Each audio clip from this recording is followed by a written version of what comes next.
What's up, guys? Today figured I'd do a little review and show off this little antenna I got. So I got two of them.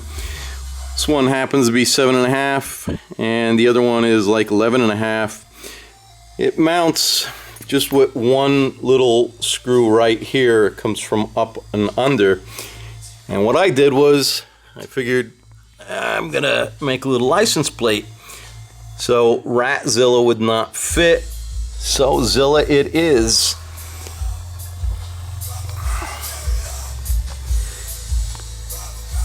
And you can see right there how it mounts. Just machined a little spacer.